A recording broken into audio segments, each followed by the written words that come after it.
Welcome to the RPO Show. For this RPO Football Show, I'm your host, Steve Hungarter, known as the IDP Hunter on Twitter.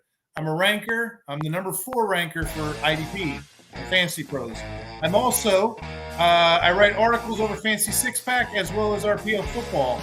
I'm joined with my host, Jamie Perog. You guys know him from the Sunday Sit Start Show. You also know him over at the Going for Two Live. What you guys probably don't know is he's new IDP analyst over at the Fantasy Six Pack. What's going on, Jamie? Yeah, dude, great to be here again. We're gonna kick it off.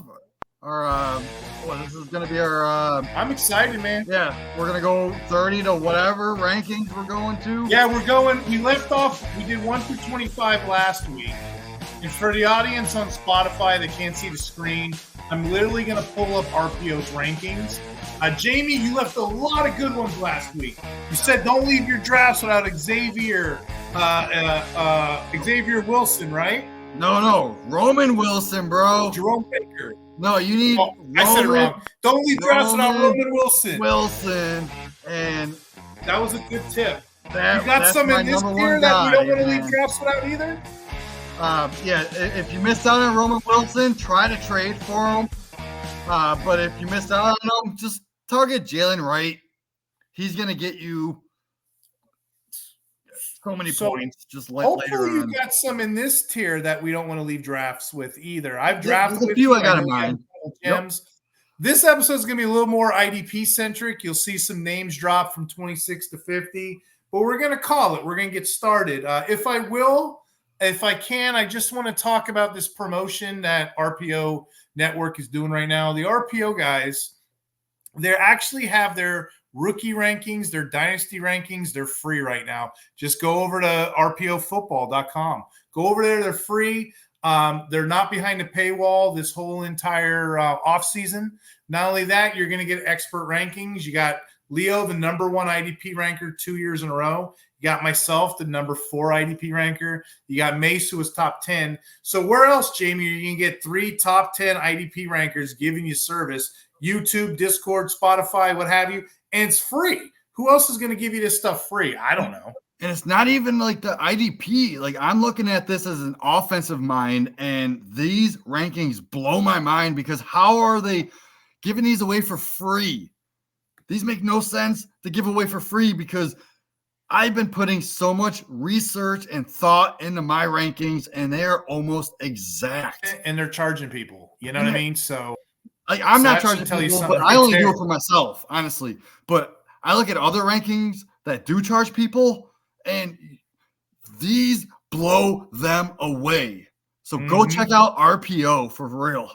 For real. Let's cut right to it. I'm going to give you the first guy on the board, number 26, and we'll break him in tiers. But yeah, 26 right now. He's kind of by himself sitting there. And for last week, we had Jalen Wright, 23, Polk, 24, Burton, 25. Right in that cusp, right outside of there is Troy Franklin, who just recently signed with the Denver Broncos. What can you tell us, Jamie, about number 26, Troy Franklin? See, Troy Franklin, he was an elite prospect in our minds coming out. He was being drafted in the back half of first rounds. I had him at 1.10 at one point. Yeah, what happened? Not me. I was lower on him. Like, I actually, during the pre-draft process, I was saying you're drafting him too high. Let other people take him. Get the value later. But now that he's falling this far is insane. He should be a mid-second round pick. At the latest, late second at the latest. Honestly. And I'm wondering, Jamie, if I may, you kind of lifted up the skirt, if you will. You revealed behind the curtain. You had this is an excellent wide receiver class, and it's a great edge class too, which I'll get into in a couple minutes. But you kind of revealed the way you see this wide receiver class going down. For the audience at home that didn't tune in last week, which honestly, I don't know why you would do that. I don't know why you would start with the 26 through 50 and skip the first part. Go back and watch the previous episode. You're gonna love it. It was awesome. Well, let's say they didn't. Okay, so for your wide receivers, you had Marv 1, Neighbors 2, Rome 3. And what's fun about doing this is these are our rankings, so we're kind of critiquing somebody else's rankings. So the audience is getting a fresh take. Where was I? I got Worthy, wide receiver 4, Ladd Thomas 5-6, Keenan Coleman 7. Me and you are slightly different. You like Roman Wilson here. I like Purcell. But then I got Roman Wilson after you. So that's 1, 2, 3, 4, 5, 6, 7. That's 8 guys. The next tier I think we went with was Leggett 9, wide receiver 9, Mitchell 10, right? Yeah. And then do you have Franklin next, or do you have somebody else? What were you thinking? Is Franklin in this? Yeah, I like Franklin above Polk. I love Franklin above Burton. So yeah, Franklin would be my next guy. Nice. So that was my next question. So you like him above Burton? Okay. Yeah. The profile fits what Sean Payton wants to do. He's a vertical threat. I mean, he runs down the field. He has a really nice catch radius. And they got rid of Jerry Jeudy, right? So that's right. Yeah. There's vacated targets in that offense right now. And on that note, too, I just pulled up some stats. Troy Franklin, 72 reception catch rate. I knew that was his game. That's a bit insane. Vertical threat, 2,344 yards, 23 touchdowns in college, 146 receptions. Who's he got to beat on this depth chart? He's got to beat. Who's he got to beat? He's got to beat. He's got to beat Mims. Sutton. Don't want to be there. Marvin Mims, he wasn't really used last year, so we don't know. Tim Patrick is more of an in-outs kind of guy. Tim Patrick is also coming off of an injury 2 years in a row. So he's kind of just like a veteran presence, in my opinion. So let me ask you this then. Is this a favorable landing spot? Oh, this is one of the best landing spots for Troy Franklin. And that's why I raised him a little bit. I don't understand the ADP, why he's going so far down. Because of the draft capital. The draft capital, the NFL is telling us this guy is worth this much. Well, I don't look at draft capital as much because we've seen so many receivers drafted in the first round that has not worked out before. Mm-hmm. And then we've seen so many late round wide receivers that has worked out. Like Amon-Ra St. Brown. Like, come on now. Jamie plays in a lot of my leagues, and we're degenerates. I know I am. We play in a lot of 32s. I got a 64. He plays a lot. We play in a vampire league, which is a zombie league, which is a vampire. We'll talk about that some other time. Yeah, well, another day, another dollar. But going for 2, Jeff Lambert created the zombie league, which is one of the funnest leagues I've ever been in my life. And we'll hit another day, another dollar. But the thing is, you see my strategies, man. I don't have many first, second rounders. I trade them all away for upgrades. So this is in this draft class. Look at all the second, third round players you can grab. And Franklin may be one of those ones to keep an eye on. Yeah. And then go ahead and look at the past 10 years on how many first round receivers that people are like drafting in the first round of the rookie drafts, second round of the rookie drafts. You got Kadarius Toney. You got Quentin Johnston. You got Bateman. You got Jameson Williams. There's so many more. Jalen Reagor, Justin Blackmon to go back. Kendall Wright. Jeez, there's so many more, man. Like N'Keal Harry, Kelvin Benjamin. Like, would you really rather have all those guys over Franklin? Heck no. Heck no. Give me Franklin all day with his profile, being drafted in the fourth, whatever round he was drafted in the NFL draft. I would say Franklin and Brian Thomas Jr. are getting faded right now, and I think it's kind of an unfair assessment. Well, Brian Thomas Jr. is still getting drafted in the back end of the first. Yeah. So I wouldn't really say he's being faded as much as Franklin is, just because of the draft capital. Mm-hmm. So, I mean, there could be a world where Franklin outproduces Brian Thomas Jr. We don't know this yet. And you're drafting Brian Thomas Jr. in the first round, and you're getting Franklin in the third, late second. It doesn't make sense. So I'm going to jump on to these next two players. I'm going to put them in the same tier. They're IDP guys.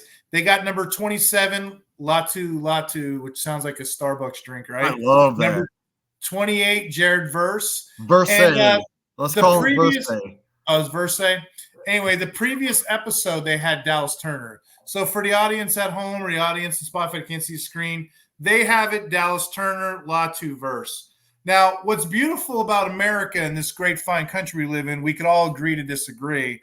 I, too, am an IDP ranker, and I'm looking at from a different optic. I have it Verse, Turner, then Latu. And there are people out there that like Latu ahead. What does that tell us? That tells us that all three of these guys are worth talking about. Yes. So let me just kind of reason why I have it the way I do, and you guys feel free to disagree. As a common draft strategy this year, Jamie, I don't want the 1.1 in IDP draft. I want the 1.3 because I'm going to wait you out. I'm going to play cards with you. I'm going to do a heroic fold, if you will. I'm going to wait and see what you have, and then I'm going to lay down my player later on. So either one of these guys I'm totally okay with, but I just like them for different reasons. So let me kick this off, okay? The way they had it, we already talked Dallas Turner last episode, and right now Sleeper has him as a linebacker. Be careful of that because I don't think I want to put, depending on my scoring format, I would prefer to have a linebacker as a DL. I don't want a DL as a linebacker, but dealer's choice, if you will, okay? Why I'm so high on Verse and Latu, you can put them together. Number 27 is Latu. Latu led the FBS with sacks last year. He had 13. He had 37 hurries. And then he had this insane pass rusher rate. That's a tongue twister. 20% on the season. So what does that mean? Every 5 rushes, he's getting there, right? 1 in every 5. He's an odd man edge rusher. So what that means is he can play DL, he can play LB if he wants. He's going to get the hybrid role next level, which is kind of interesting if you're playing leagues like we do. He displays that rare NFL-ready talent, ready to go day one. He'll be a day one starter. Now, he's not there to replace Aaron Donald. Nobody's going to do that. But between him and the other guy that they drafted, I can see those guys being multiple fixtures. And I love the draft capital, and I love the landing spot. This team hasn't had a draft first-round draft pick in, 6-7 years? And they go ahead and they bring in oh, I'm sorry. No. That's Verse. I slurred that. Excuse me. Latu is going to the Colts. Another great landing spot to me because he's going to get that Samson, Ebicon role of him just going ahead and pushing down the field. So he should be straight edging. He should be straight blitzing the whole time. With Verse is my number 1. Here you see him as a number 3. He would have been solid last year if he came out. He would have been a top 12 draft pick last year. He was getting compliments ahead of Will Anderson, Boye Mafe. Instead, he went back to school. He was a fifth-year player. He compiled 9 sacks and 14 QB hits, 35 hurries. You see how I do it. I kind of put all these guys and throw Turner in there all in the same category. Verse went to the Rams. That's what I was saying earlier. Verse went to the Rams. Latu went to the Colts. Both should be good places where you can totally use these skill sets and use them well. It's going to be up to you in drafts because I've seen it told different ways. But I'll tell you, a lot of smart people out there, the money's on Verse. So whatever draft you're in, let the other owners make that tough decision, 1.1, 1.2. I'll take the other one at 1.3. Either way, I'm okay with it. But you see what they got kind of mapped out here, Jamie. They're looking at these DLs at the 27, 28 pick overall. So you're looking at the end of second round. You want to be cute, but more so in the third round. You should be attacking IDP and combo drafts in that third round, unless you really like these wide receivers coming up. And I know you do, Jamie. I know you like this next tier. Let me just kind of read them all together. There's a couple that I like, but okay. Let me read these together. You tell me who you want here, okay? Number 31 is Peyton Wilson. Number 29 is Corley. Number 30 is J.J. McCarthy. Number 31 is Peyton Wilson. Number 32 is Trevin Wallace. Number 33 is Bo Nix. Number 34 is Ben Sinott. Number 35 is Jalen McMillan. And we'll hold it there from 30 to 35. Anybody in there you want to talk about? Anybody in there you want to see, and then I'll jump back on with the defense. Yeah, I think Corley could be a pretty good value there. I mean, he landed with a decent team. The Jets need someone that has to get the ball in their hands. He can make plays. I know he's not going to be like the Debo type, but he's got comps to him, right? So I would take a chance on him this late in the draft. If I really, really needed like a edge rusher, I would rather have Verse. I would rather have Latu. So honestly, in an IDP draft combination, I would go ahead and take Verse and Latu over Corley. And that's exactly what RPO has them. Okay. But if you take out the defense, dude, Corley is going to be my next pick. If Franklin's off the board, I might even put Corley over someone we talked about last episode, Burton. So you like Corley over Polk and Burton, huh? Polk, yes. Because I'm not falling into that draft capital, but I kind of like Corley. Corley in that spot is pretty sweet, man. I was in a draft, and I wasn't really on Corley at the time, and I took him in the third round, and the next guy was like, damn, you sniped me. And I'm like, well, I'm thinking in my head, well, I didn't really want him. So if you want to trade for him, come at me. Like, give me something. But he was offering low ball crap. So I'm like, no, I'm going to keep him because this guy does have upside. Yeah. So, I do like Corley. And I would be happy leaving a draft with him. One guy you mentioned was a tight end. He's actually my tight end. Sinott.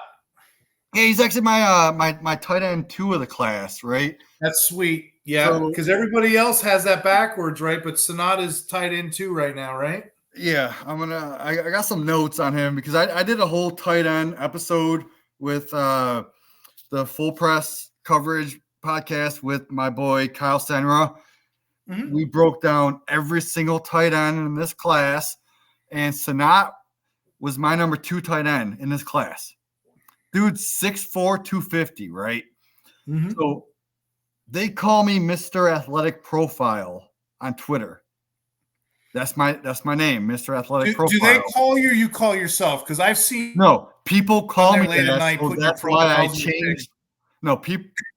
I was given that name. Just like I was given the name Big Game for other reasons we can talk about later. Has nothing to do with football. Right. So, Mr. Athletic Profile, I always target athletic tight ends. I love you have a high RAS score, you're going to be on my practice squad. Like, I'm going to put you on my taxi squad late in drafts. I'm going to draft you. This dude's 6'4", 250. Ben Sinott, he didn't have as fast of a 40 as I'd like to have seen him in the metrics area, but his speed score was over the 100 mark, which is over the 75th percentile. That's the speed score. What I want to look at is his burst. He had a 98th percentile burst score, a 94th percentile agility score, a 95th percentile catch radius, right? That fits everything that I want in a tight end. Think David Njoku. How long did it take David Njoku to come out as a top 10 tight end, right? No one wanted him 3 years ago, but he had all these same metrics.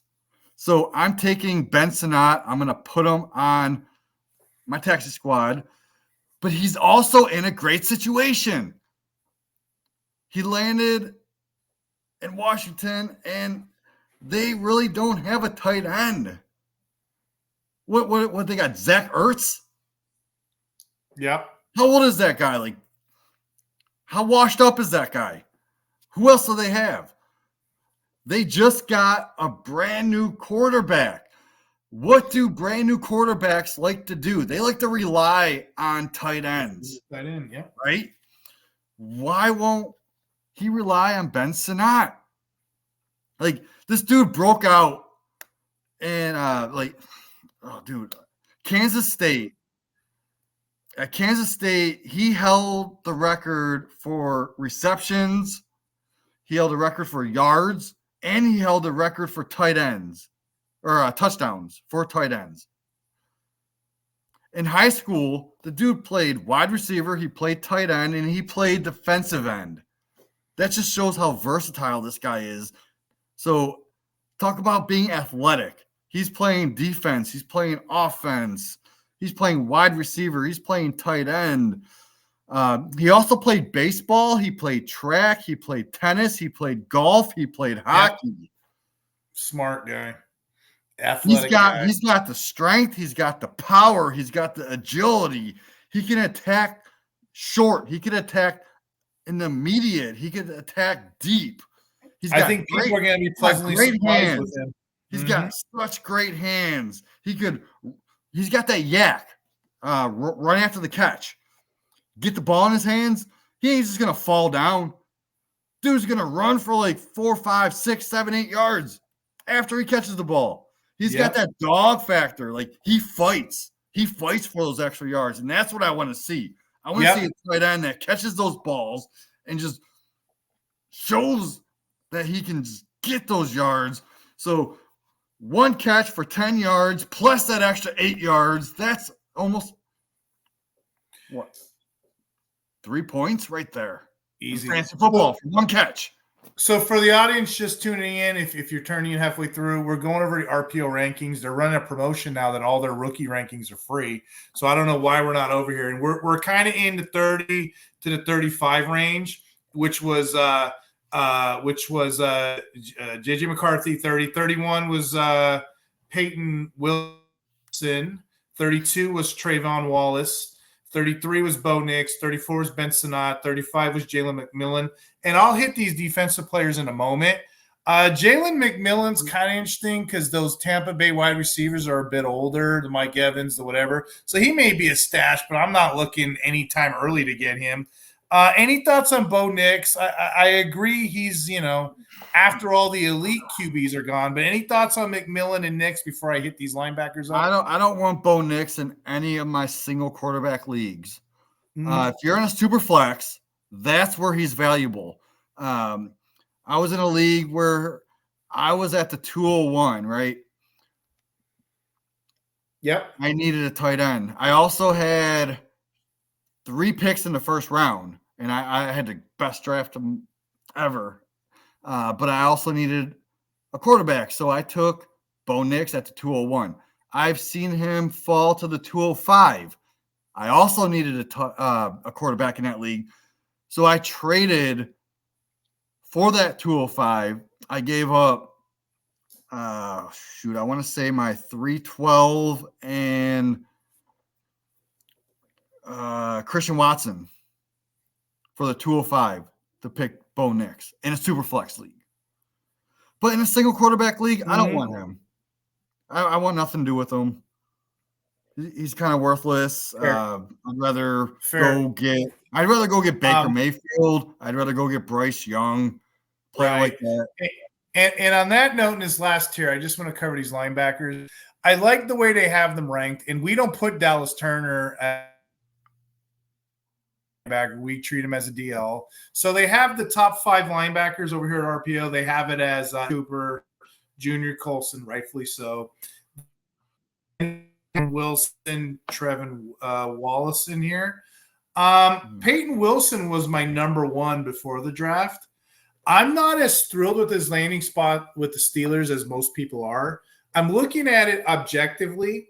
It's a 3-4 defense. He's going to be one of 2 inside linebackers. Patrick Queen's going to soak up the sun over there, okay? 3-4 inside linebacker is a lot different than being a 4-3 Mike, especially for a box linebacker. So I'm not saying he's a bad dude. He was my number 1. Just be mindful of that. it's going to be a little bit of a LB2 taxi stash situation for you for the time being. Just be mindful. Don't draft them early. Draft them a little bit lower, like the RPO has it. But be mindful, this whole linebacker class, depending on who you talk to, they all got warts. I can shoot down every single linebacker you see I have. I'm in love with this DL class, which is rare, right? But I get it. If you need a linebacker and you got to pull, either one of these guys you can get. But Peyton Wilson had all the attention, got a bad landing spot. Trevin Wallace is the opposite. Trevin Wallace goes to the Panthers, great landing spot. What people don't know about Trevin Wallace, he was a sleeper I had, and we kind of talked about over at the Six Pack. Trevin Wallace was one of those guys that I thought was going to break out at the combine. And guess what, Jamie? He did. Wallace was really good. He was good down there. He ran a 4.51 40 time. His vertical was 37.5. He had 10.7 broad jump. And the reason I'm bringing all this stuff up about the event, those were top 3 scores amongst every linebacker category. You've seen Wallace, and all the top 3 metrics. So if anybody's going to put it together, it's this guy. Both these guys may start out as, the secondary guy, not as an LB1 like the other guys above them. So just treat them as taxi stashes. I don't see a couple leagues I just drafted in. I didn't even see Wallace get drafted.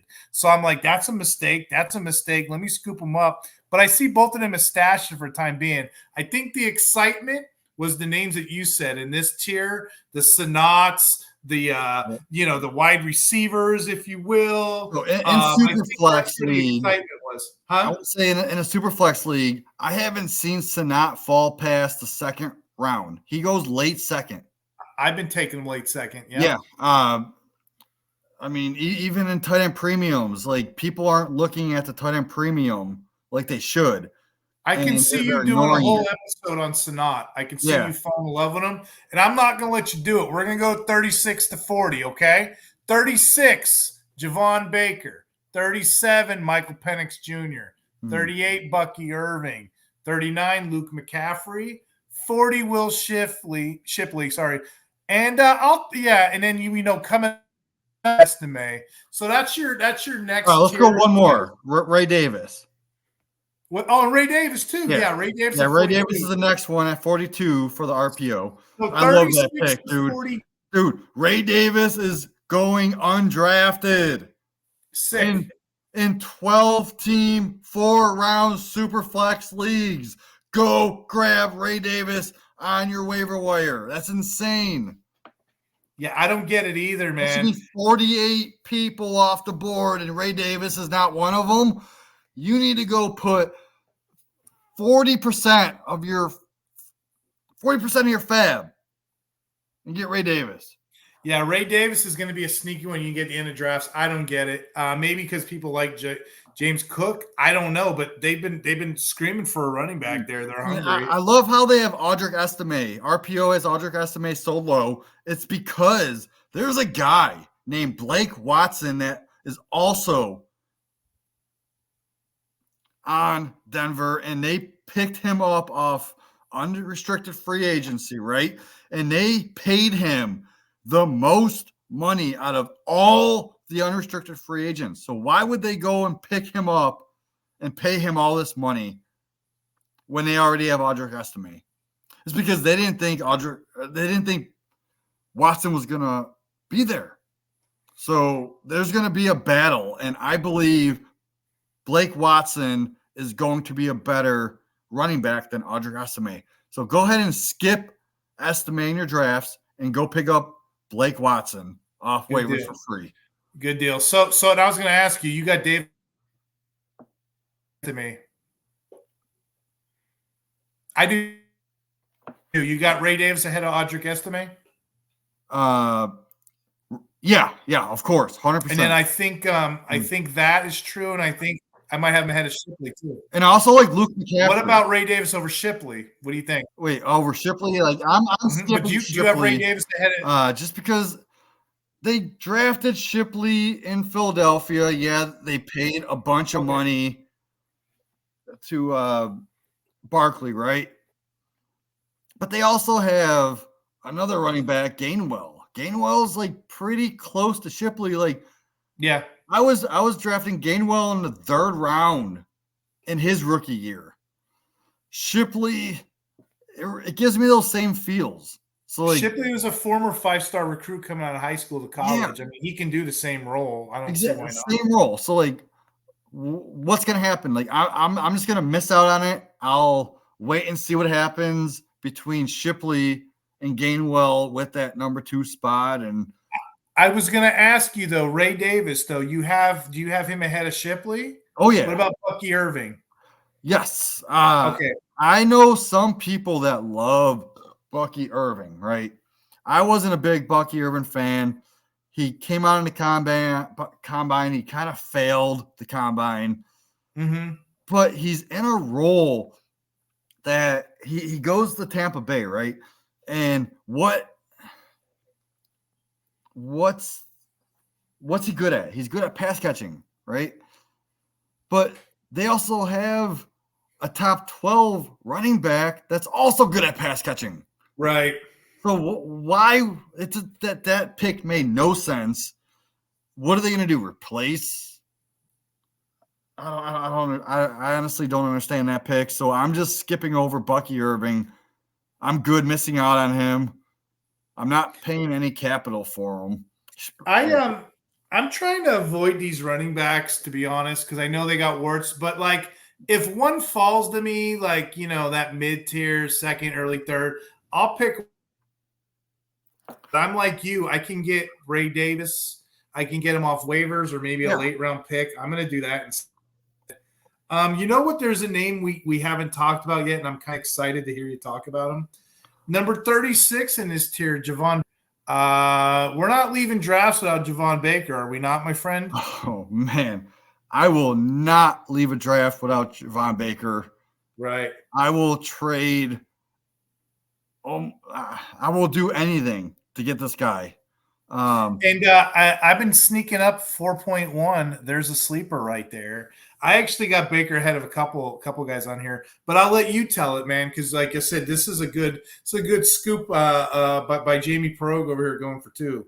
What do you think about Javon Baker? So I've been targeting Javon Baker in all my 3rd rounds of my drafts, and these are super flex drafts. Mm-hmm. Or you're not. So I'm not leaving. I'll pick him at the 303, but then he falls to 312. I will pick him at the 312. I've seen him fall to the 404. I don't know why people are ignoring him.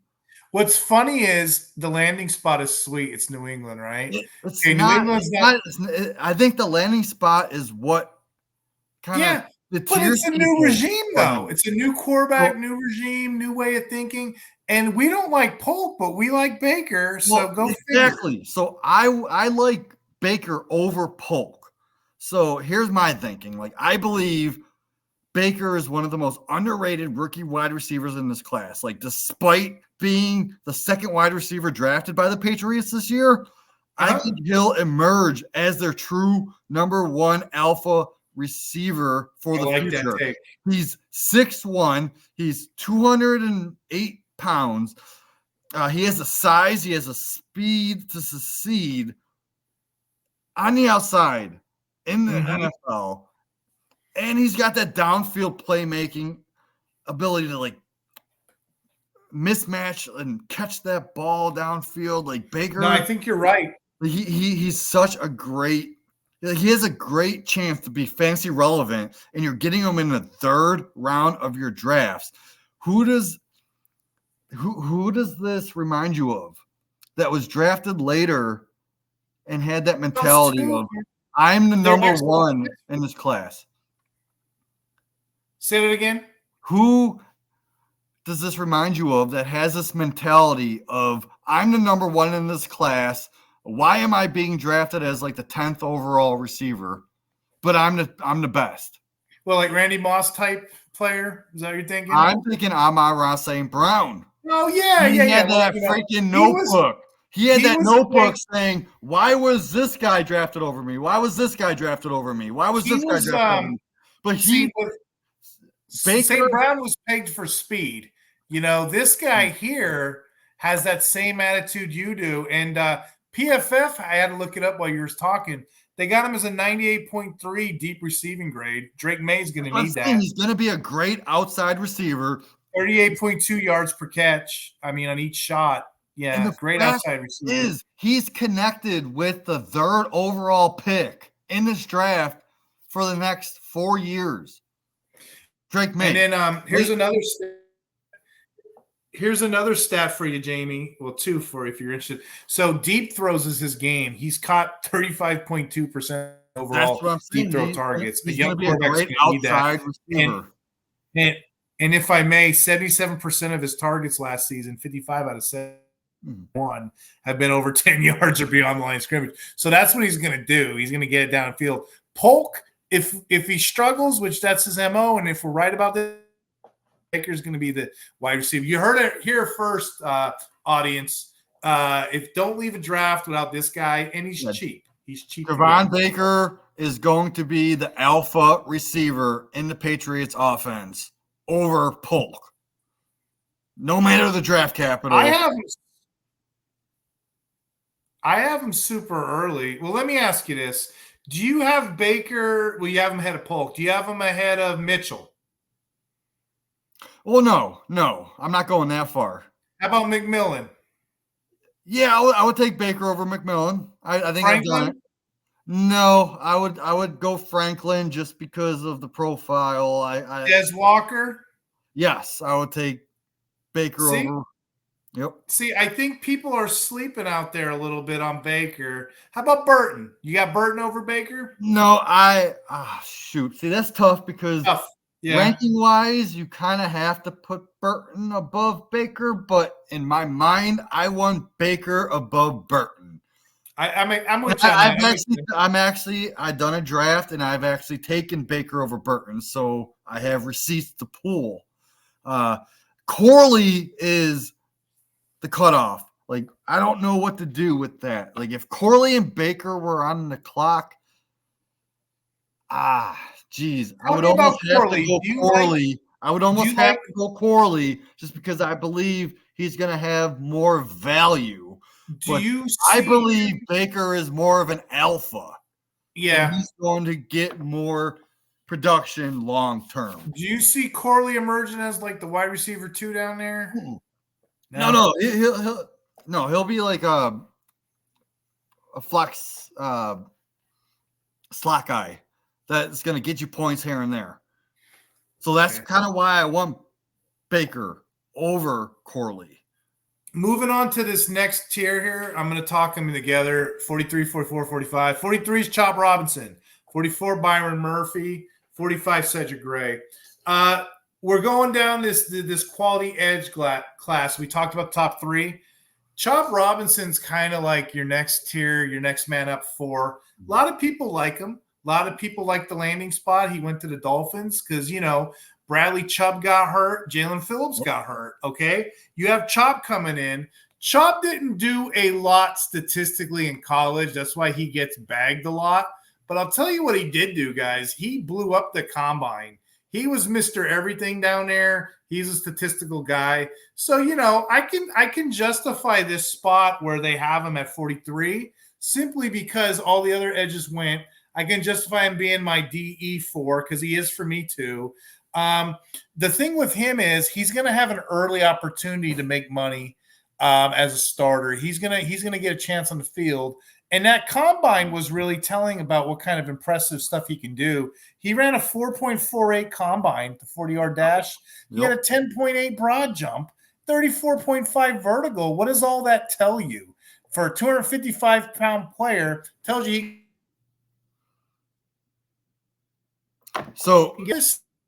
pushes the player forward. Just as far as statistically goes, he should get open. He should be able to run down the field. What were you going to say, Jamie? Me and you are in a 32-man dynasty league with IDP. So I was at the 110, and I also had the 210. And I was stuck at that 210 spot. I had a couple choices right here. So what I did is I went to RPO, and I looked at the rankings. Uh-huh. And I saw Chop Robinson right there at 43. And I'm like, that's exactly the spot that I'm at right now.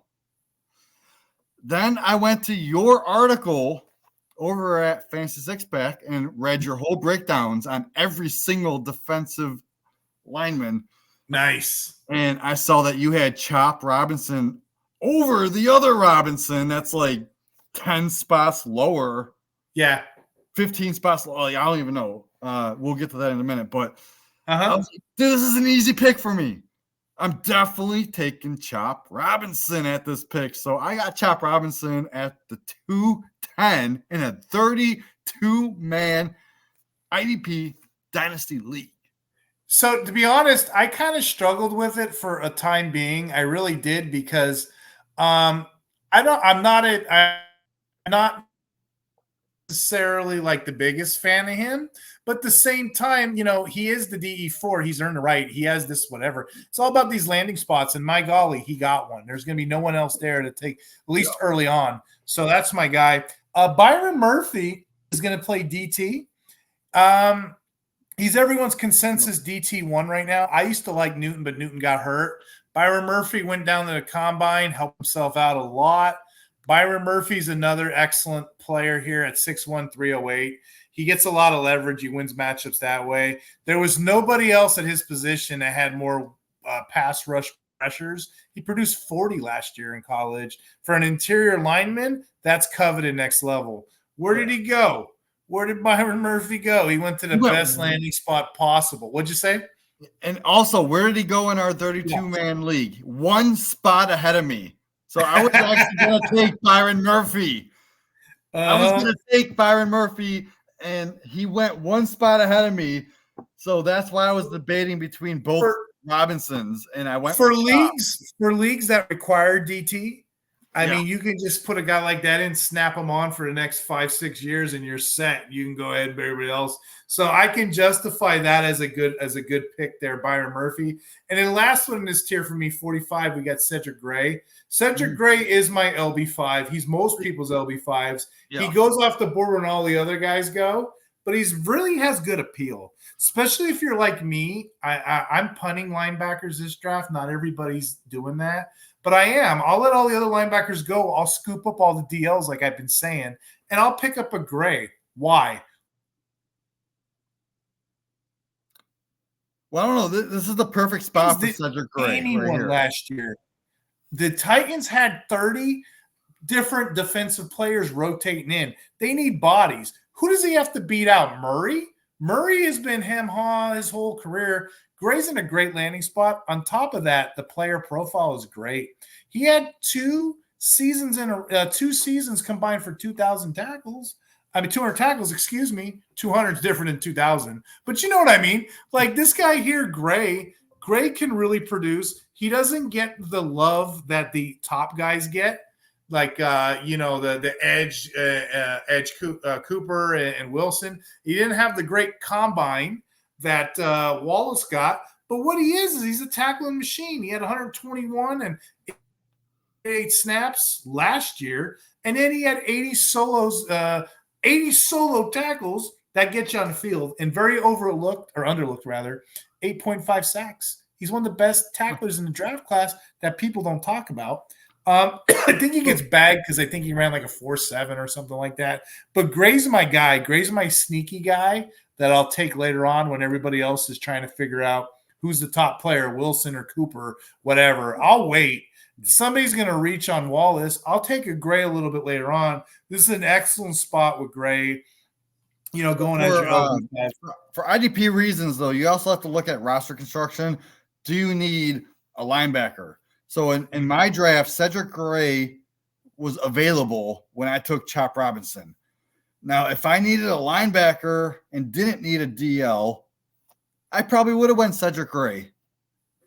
But the fact is, I needed a DL, so I went Chop. And I already had 2 great linebackers on my roster, so I didn't need to reach for Cedrick Gray. So So on that note, are you good with this tier? Because I'd like to go through 46 to 50, our final tier. Yes, this is a lot of like tiers that you would pick up off waivers or in your fourth round of your rookie drafts. I was looking at Luke McCaffrey. We didn't say too much about him at 39. What do you think about him with the Commanders? You like him? Well, I believe, didn't they just pick up another receiver? I can't remember who it was. But I do like McCaffrey. If I could pick him up in the mid-fourth of Superflex leagues, I don't mind him there. I remember early drafts. You were kind of picking him up places. I haven't heard you say too much about him lately. That's what I was wondering. But yeah, they have Dots in there. They got McLaurin there. I don't know how much he can actually eat. They also got another rookie there, Brandon Coleman. The only thing I like about Luke is Luke was a quarterback, so he understands the process of route runnings and what the quarterback's looking for. So he's a developmental piece where you would not start him right away. You would just put him on your taxi squad. Maybe in 2026 he could become something. If he doesn't, then you got him in the fourth round. Just cut him.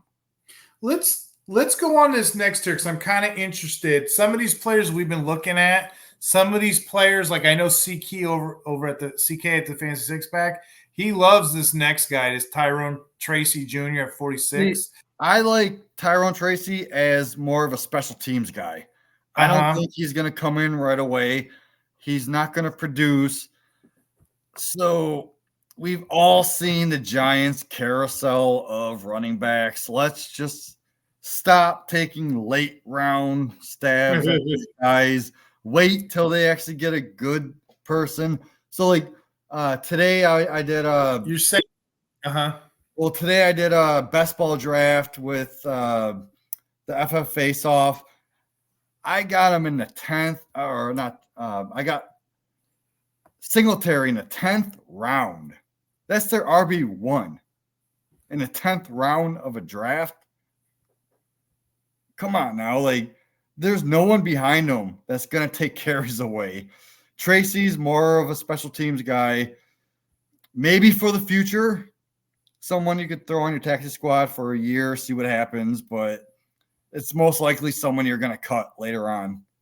I don't see. I mean, like deeper leagues, I can see it, I guess, too. But yeah, a lot of people were, I guess, because it's the Giants, you know, and I know he transferred for Purdue, and you know, he dominated the NFL Combine with, you know, that straight line speed. So that's where I think he's getting a lot of buzz. But you think this is a little too high at 46? Yeah, there's a few guys after him I really, really like. Let me hit those up. So we got 47, Devontae Walker, 48, Kimani Vidal, 49, Tavian Sanders, number 50, Isaac Correndo. And then on the bubble, you got 51, Braylon Allen, and 52, Jacob Cowling. Go ahead. The floor is yours, Jamie. Let's just stop at 50. I'm not a fan of Braylon Allen. What do you like about these guys? Is there anything in there that sticks out? I know these are later draft guys. Yeah. Well, Isaac Correndo is one of the most athletic running backs we've seen come out. The funny thing about it is I've never heard of this guy. And then all of a sudden the combine happens. And then everyone's taking him in mock drafts in the second round. And I'm like, crazy. What are you doing? This guy is like a late fourth at best. Just because he's athletic doesn't mean he's going to be good. So let's take a chill pill on Correndo. I've seen it in my real drafts. Yes, he is going undrafted. You can get him either with your very last pick or you can get him off waivers. But there's one guy that you mentioned, Kimani Vidal. This guy is freaking unbelievable, dude. Yeah. You like him? I love him. Like, if I miss out on there's a guy early. Like, if I miss out on Javon Baker in the third round. I will take Vidal in the third round. But the fact is, like, Vidal's going like late third, early fourth. Sometimes it depends if you're in a home league. This guy wouldn't even be drafted. Yeah, true. So keep Vidal on your radar. He's going to a situation where you have multiple injury-prone running backs in the same backfield because they came from Baltimore, right? Mm-hmm. They can't stay healthy. They're not really a high-profile guy. I know Dobbins, when he first came out, Dobbins was being taken in the first round of rookie drafts. Remember that, guys? Yeah, that's true. Well, that never worked out. But just with Dobbins' injury issues and it being a one-year rental, I think Vidal can come in. And if one of these guys get injured, he could step in. And he can actually get you fantasy production right away, but you're getting him for free or in the fourth rounds of your rookie drafts. Like, even in the late rounds, go ahead and take him. Like, when I missed out on Baker, okay, so remember earlier in the last episode when I said when I missed out on Roman Wilson, I go for Jalen Wright? Yeah, right. In the third round, when I missed out on Baker, I go for Vidal. Nice. I was going to ask you that too. That's okay. See, I'm not really invested in these running backs either way or another, but I understand late the rationale. They're so late. They're free. It's not going to hurt your team if you take them this late. And you know what I'm going to save it until we close this part out because I had a couple guys on the bubble. We need to go down to 58. Tight ends. Okay, tight ends is pretty quality stuff here. Who do you want to talk about next? I want to go down to 58. Okay, we'll get there. But my question is, before we do that, Walker, Vidal, Sanders, Guerrero, are you okay with those guys in there? Yeah. Are you okay with the top? Well, I got Vidal over Guerrero, which so does RPO, and I love that. Excellent.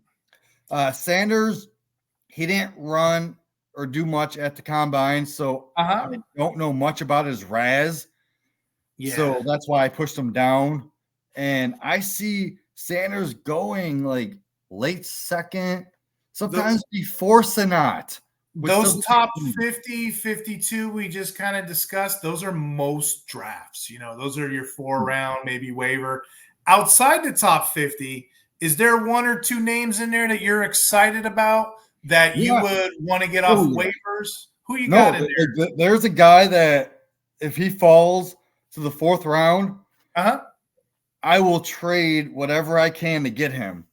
Okay. Who do you got outside the top 50? Maybe two names you got? Anybody in there you see you like? Yeah, Vidal. After Vidal, it goes Dylan Laube. Perfect. Dylan Laube is one of my targets. And if he falls, I see him going undrafted after a 4-round Superflex draft. So when I'm at the 405, 406, I will trade my next year's 4th round plus the guy that I want to drop. Just a random guy on my last on my roster, and I will try to get Dylan Laube. But people don't bite.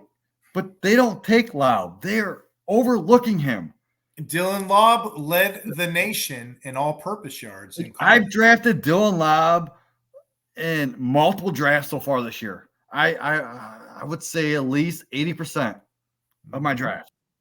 I've even traded, like I said, my 4th round pick. Plus, I would add fab. I would give you like $40 in fab with my 4th round just to get him if he's there at like the 406, 407.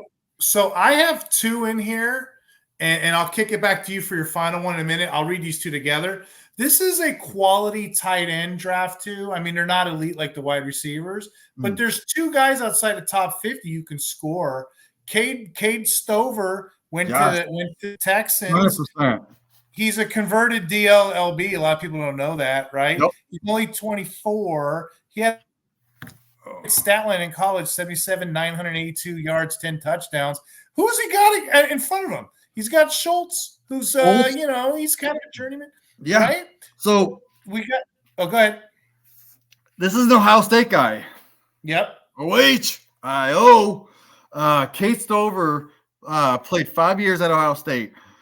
His last 2 years, he produced the best season in Buckeyes history since the mid-90s as a tight end.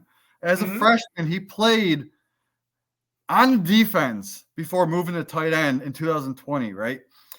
Stover has that basketball background. That 57 on our list. Love that basketball background for tight ends. Who else? Antonio Gates, Kent State, Ohio, baby. He also holds the Buckeyes all-time scoring record for tight ends. He's got great hands. He's got body control. Yeah. He's got the contested catches. He's got. And I know, dude, this dude's physical. I know he was tight end 3 for a minute there. Yeah. We all love yards. So he's probably a dynasty stash. I'm glad you agree. I got one more in here. This one goes all the way down to 62 on this list. And you may or may not agree, but I got Theo Johnson, a 6'6", 257-pound, 81-inch wingspan. He had 100 targets in college, 12 touchdowns. I don't know the situation with Waller down there, but he could be a mismatched tight end in New York. But those are my two. If I'm going off waivers, you need a tight end. This is the year to do it. Jamie, who else do you got? You got anybody else? Final closing thoughts? You got another player in here that you might be interested in? Any closing thoughts you want to say before we peace out on this episode? After all my drafts, I don't care about fab in the middle of the season. Me neither. For any of my dynasty leagues. So Kate Stover and Theo Johnson, right?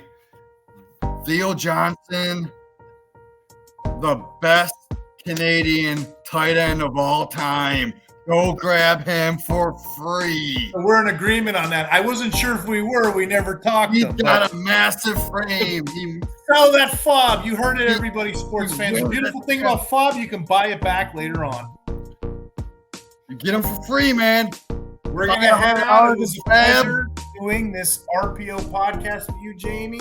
Maybe we can come on and do a couple more of these. I'm excited for the season. We'll catch you guys on the next episode. See ya.